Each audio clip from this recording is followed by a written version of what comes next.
तो चलिए हम एक नए टॉपिक के साथ आते हैं। एक्चुअली हम रिस्पायरेशन एक चैप्टर है, उसका एक टॉपिक ले रहे हैं ईटीएस। ईटीएस आपने भी पढ़ा होगा, ग्लाइकोलाइसिस क्रेब्स साइकिल, उसके बाद से ईटीएस होता है रिस्पायरेशन में। तो जो भी हमने ग्लाइकोलाइसिस और टीसीए साइकिल या क्रेब साइकिल से हम NADH2 और FADH2 बनाते हैं, उसका हम क्या करते हैं, उसका हम ऑक्सीडेशन करते हैं। ठीक है, तो हमें ATP मिलती है, ATP। तो वो ATP का सिंथेसिस कैसे होता है, इलेक्ट्रॉन फ्लो कैसे होता है, वो सारी चीज़ हम इस ETS वाले डायग्राम से समझेंगे। एक्चुअली में इसमें 4 कॉम्प्लेक्स होते हैं ETS में। तो 4 कॉम्प्लेक्स कौन कौन से हैं? कॉम्प्लेक्स फर्स्ट, कॉम्प्लेक्स सेकेंड और कॉम्प्लेक्स 4 और कॉम्प्लेक्स 5। कॉम्प्लेक्स 5 एक्चुअली में ETS का पार्ट नहीं है। ETS का पार्ट ये 4 ही होते हैं, कॉम्प्लेक्स फर्स्ट, सेकेंड, ये वाला सेकेंड, और ये थर्ड, ये फोर्थ। और कॉम्प्लेक्स 5 जो होता है वो ATP सिंथेज है, ATP सिंथेज उसका नाम है। तो वो बेसिकली ATP का फॉर्मेशन इसी कॉम्प्लेक्स 5 से होता है।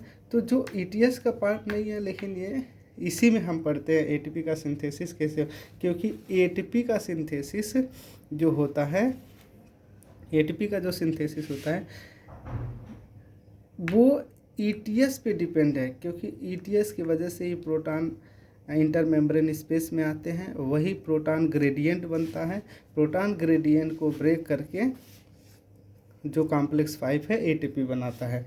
वो सारे प्रोसेस कैसे होते हैं उसको हम सीखते हैं। तो सबसे पहले हम 5 कॉम्प्लेक्स का नाम याद कर लेते हैं।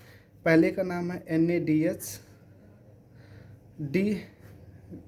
Reductase, NADH quinone reductase complex first का नाम है। Cytochrome C oxidase, C reductase और C ऑक्सीडेज दोनों में ज़्यादा अंतर नहीं है। साइटोक्रोम C रिडक्टेज जो होता है कॉम्प्लेक्स 3 का नाम है, और साइटोक्रोम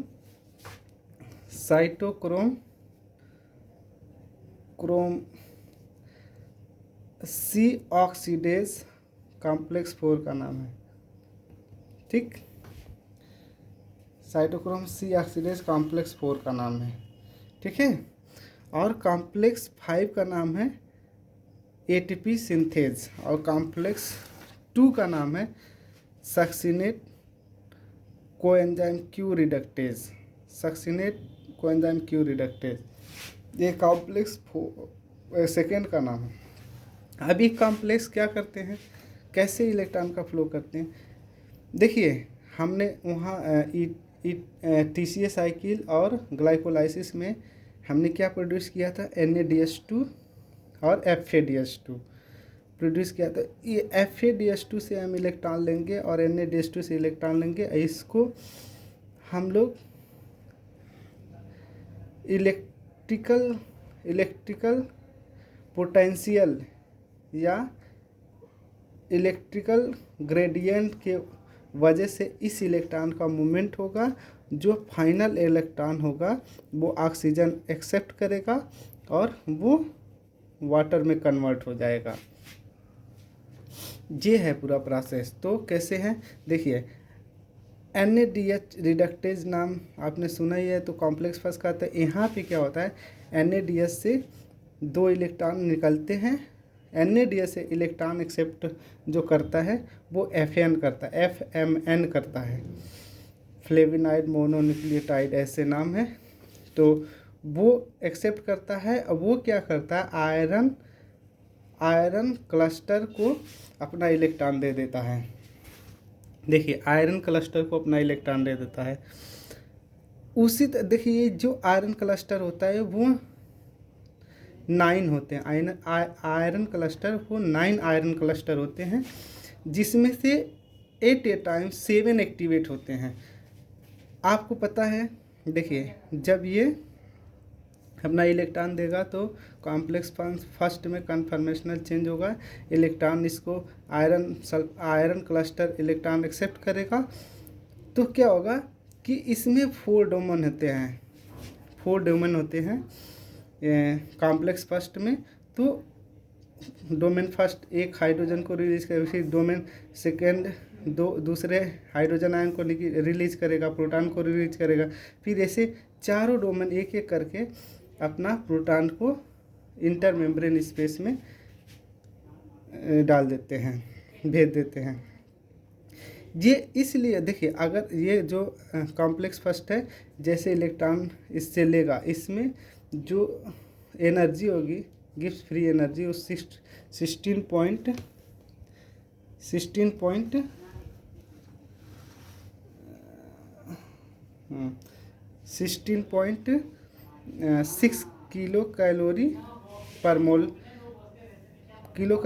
मोल रिलीज होगा, या इसमें 350 मिली वोल्ट का चेंज होगा, 350 मिली वोल्ट। अब देखिए, जब आयरन क्लस्टर से अपना 2 इलेक्ट्रॉन ले लेगा तो ये अपना इलेक्ट्रॉन देता है क्यूनॉन को। क्यूनॉन क्या करता है, अपना इलेक्ट्रॉन शेयर करता है आयरन सल्फर प्रोटीन को, और ये Bl, यहाँ पे क्यू साइकिल चलती है बेसिकली। तो वो कैसे है कि देखिए, यहाँ से क्या कर 2 इलेक्ट्रॉन चला तो क्यूनॉन क्या करता है, 2 इलेक्ट्रॉन एक्सेप्ट करता है, लेकिन at a time iron sulphur protein को एक ही इलेक्ट्रॉन देता है। क्यों? क्योंकि ये हिंज लाइक प्रोटीन होती है। हिंज लाइक प्रोटीन होती है, तो जब एक इलेक्ट्रॉन एक्सेप्ट करता है तो इसको क्या करता है, ऊपर क्यूनॉन से दूर भेज देता है। तो जब दूसरा इलेक्ट्रॉन आता है तो इसकी डिस्टेंस इतनी दूर हो जाती है कि वो अपना इलेक्ट्रॉन ले नहीं पाता है, मतलब दूसरा इलेक्ट्रॉन ले नहीं पाता है, तो दूसरा इलेक्ट्रॉन Bl को मिल जाता है।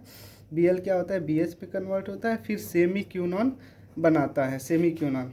उसके बाद से जब दूसरा इलेक्ट्रॉन आएगा तो ऐसे होगा, दूसरी साइकिल चलेगी, तो फिर से एक इलेक्ट्रॉन आयरन सल्फर प्रोटीन को मिलेगा और एक इलेक्ट्रॉन Bl को मिलेगा, फिर BH को। अब ये कन्वर्ट हो जाएगा सेमी क्यूनॉन से डाईहाइड्रोक्यूनॉन में, और ये जैसे डाईहाइड्रोक्यूनॉन में कन्वर्ट हो गया, दो प्रोटॉन को पंप कर देगा। तो देखिए, जब ये साइकिल हमेशा बार बार चलती रहती है, तो एक इलेक्ट्रॉन को देखिए, आयरन सल्फर के एक इलेक्ट्रॉन को एक्सेप्ट करके 2 प्रोटॉन दे रहा है। तो आयरन सल्फर जब 2 इलेक्ट्रॉन लेगा तो ये 4 प्रोटॉन पंप करेगा इंटरमेम्ब्रेन स्पेस में। ठीक, अब ये क्या करेगा, अब iron sulphur protein cytochrome C को इलेक्ट्रॉन दे देगा, वो साइटोक्रोम C1 साइटोक्रोम C1 से साइटोक्रोम C को मिलेगा, वो कॉम्प्लेक्स 4 को देगा। मतलब यहाँ से कॉम्प्लेक्स 3 से कॉम्प्लेक्स 4 में जाने के लिए, मतलब नेट इलेक्ट्रॉन का मूवमेंट 2 हुआ, लेकिन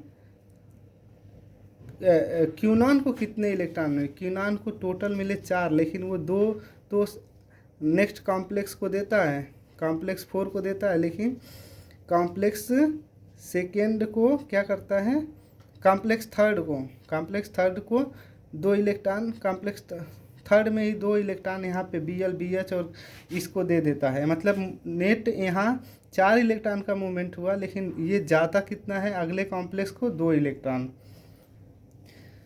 तो जो ये नेट मूवमेंट हुआ, नेट इलेक्ट्रॉन का मूवमेंट हुआ जो कॉम्प्लेक्स 4 को मिला, कॉम्प्लेक्स 4 क्या है, साइटोक्रोम C ऑक्सीडेज को मिला, वो 2 इलेक्ट्रॉन मिला।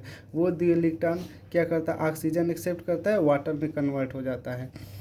और देखो, जैसे इसको इलेक्ट्रॉन मिलता है, वो क्या करता है, इसमें कन्फर्मेशनल चेंज होता है और इसमें हाइड्रोजन पंप होता है।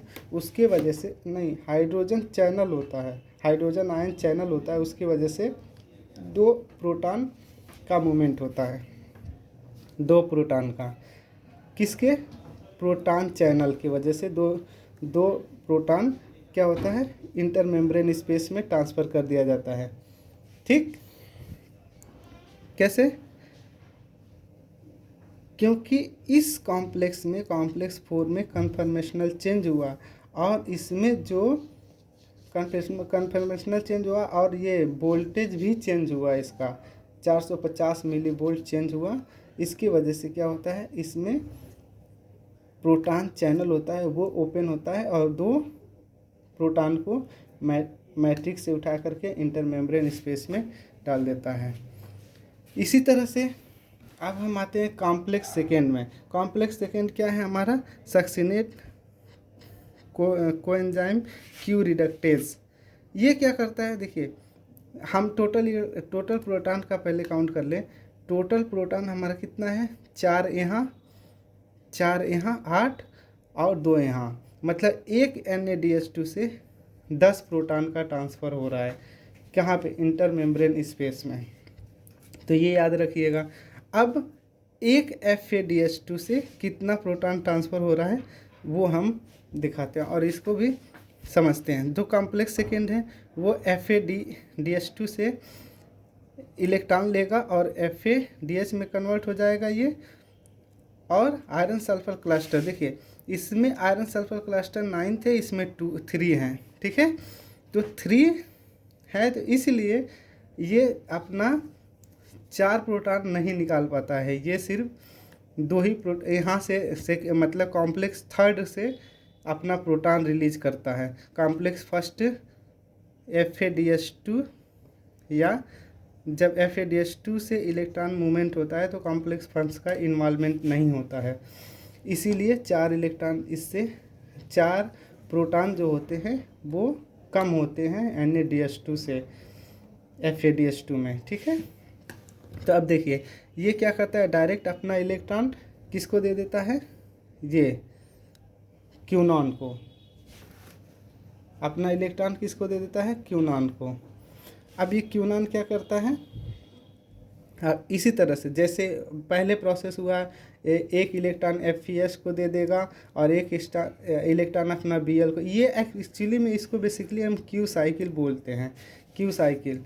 तो क्यू साइकिल में क्या होता है, 2 इलेक्ट्रॉन चलते हैं, लेकिन एक इलेक्ट्रॉन आयरन सल्फर प्रोटीन को मिलता है, और ये हिंज लाइक प्रोटीन होता है। तो क्या होता है, इसका मूवमेंट क्यूनॉन से दूर हो जाता है और साइटोक्रोम C के पास चला जाता है। तो ये साइटोक्रोम C से इलेक्ट्रॉन ले, तब तक क्या करता है, जब दूसरा इलेक्ट्रॉन होता है, दूरी हो जाने की वजह से ये क्या करता है, Bl को देता है, BH में कन्वर्ट हो जाता है, फिर सेमी क्यूनॉन में। फिर जब दूसरी राउंड चलती है, दूसरी राउंड इलेक्ट्रॉन जाता है, तो क्या होता है, फिर एक आयरन को देगा, आयरन सल्फर को इलेक्ट्रॉन दे देगा, एक Bl को दे देगा, और ये सेमी क्यूनॉन से डाईहाइड्रोक्यूनोन में कन्वर्ट हो जाता है।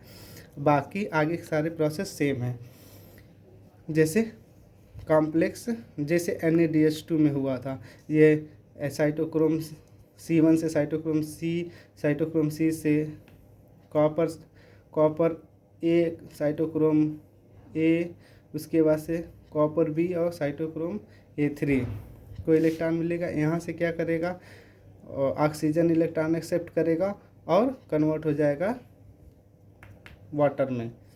अब देखिए हमारे पास इंटर मेम्ब्रेन स्पेस में बहुत सारे, प्रोटॉन हो गए ना। अब उस प्रोटॉन अपने मर्जी से इधर मैट्रिक्स में नहीं आता है, उसके लिए सिर्फ एक ही रास्ता है। अब वो आएगा कॉम्प्लेक्स 5 के थ्रू, जो ATP सिंथेटेज है उसके थ्रू आएगा। वो कैसे आएगा, यहाँ पे देखिए प्रोटॉन ग्रेडियंट बन चुका है ना यहाँ पे इंटर मेम्ब्रेन स्पेस में। तो वो प्रोटॉन क्या होता है, यहाँ से कॉम्प्लेक्स 5 से मूव करके आपका देखिए इसमें कॉम्प्लेक्स 5 में F0 और F1 प्रोटीन होती है। तो F0 जो होता है वो बेसिकली प्रोटॉन यहीं से इंटर करेंगे, और F1 से आपका